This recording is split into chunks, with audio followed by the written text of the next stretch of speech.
So for my Ethics in the Real World project, I chose to attend a webinar put on by the Evangelicals for Social Action organization.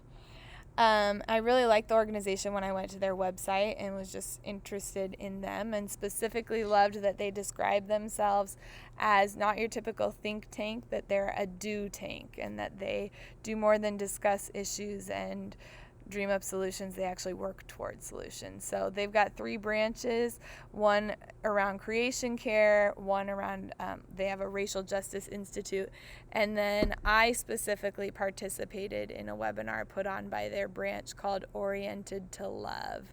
And that branch deals specifically with conversations around gender and sexual orientation diversity within the church. Their vision statement for that portion of the ESA organization is aiming towards unity that is beyond just agreement. And I love that. I think that's what this class has done for me. We've had some really great conversations in our small group that don't always mean agreement, but mean unity, in that we're all seeking to follow Christ the best way we possibly can. So I wanted specifically to attend a webinar or do something in the area of LGBTQ rights, because I think of all the topics in this class right now, for me, this is the area where my theology is most shifting and changing in, I would say, a really good way. I grew up in a really conservative evangelical church and home and community, and have always just been taught that there's not a place in the church for people in the queer and transgender community. And I've grown and begun developing my own theology on this and spent time delving into who Jesus is. My theology is just shifting so much, and I'm working more and more trying to do that hard work of the soul of trying to have a really solid stance that I can back up with scripture and I can back up with experience. And so that was what led me right away to joining in on this webinar. And Oriented to Love has several webinars that are available. During non-COVID season, you can actually take like a weekend retreat with them for these kind of conversations. But since we're in a whole new world, everything was online.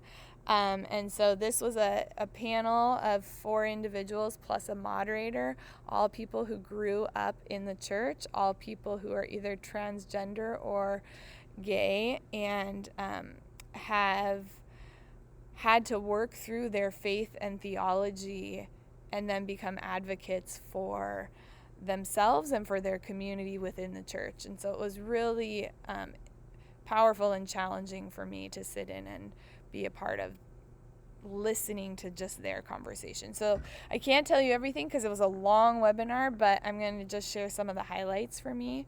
As I was looking at that quadrant of moral agency from our textbook, I felt like this conversation mostly settled into the basic convictions quadrant, kind of, of what we've been taught and what we believe about Christ and who he is, and then also in that way of seeing as our policymakers and perceived threat and all of that. Felt like those two kind of intersected in the conversation. There was a decent amount of the way of reasoning too, but it really felt like it kind of settled into those two things. So they began the discussion around policy and discrimination towards LGBTQ people.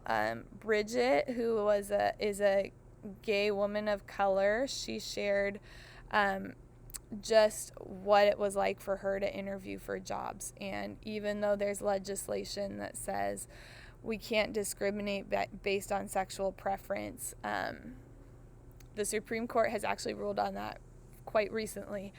She was just sharing what her experience has been and her friends losing jobs after coming out, and she shared just this, for me it was just kind of shifted my thinking. She shared about how she recently had a career change, and as she was going through the interview circuit, how she changed her appearance, and she tried really hard to dress like what she would say was a straight woman would dress like. And even so far as she said, she's got this really short, wonderful haircut, and saying that she grew her hair out before her interview. She started the interview process because she didn't want her sexuality to affect her hiring. And I was just really sad and frustrated with our world about that people discriminate in that way, and that she had actual proof of experiencing it. And so then they moved on to talking about healthcare, and Professor Rector asked us to specifically explore the COVID scenario right now. And one of the things they were talking about is specifically in the transgender world, how the Trump administration has announced that they're going to be rolling back the the legislation to protect transgender access to health care. Now, Miles, who is transgender, did some research, and they found that that's actually not legal, and they will still be able to have access to health care. But what they were saying was that because that current statement is out there, there's just this level of fear and anxiety and stress amongst the trans community, because there's this fear that providers don't understand either, and that they'll show up for care and be denied care because of what providers and health insurance is thinking based on what the current administration has put out there. Miles shared just this thought. Oh no, it was Casey, a lawyer who deals with LGBTQ advocacy. Casey was saying that when you're afraid to go to the doctor because you're afraid you won't be able to be cared for, then things like COVID coming up, you're going to wait a lot longer to go to the doctor before you try to get care. And that's why our marginalized communities are having so much more trouble receiving care, because they're afraid to go in.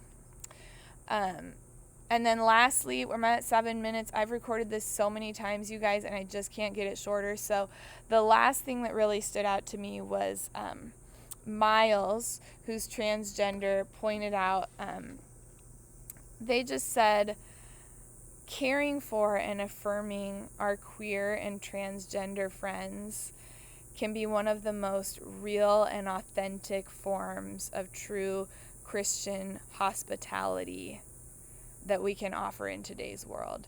And that, I think I want to end with that, because to me, that's how I want to live. I want to be a person that provides a space for my friends who are in the queer community or who are transgender, and I want to be able to provide them hospitality like Jesus would. So that's like just scratching the surface of what they talked about. I hope in our dialogue to come forward that we'll be able to talk more, but there you go.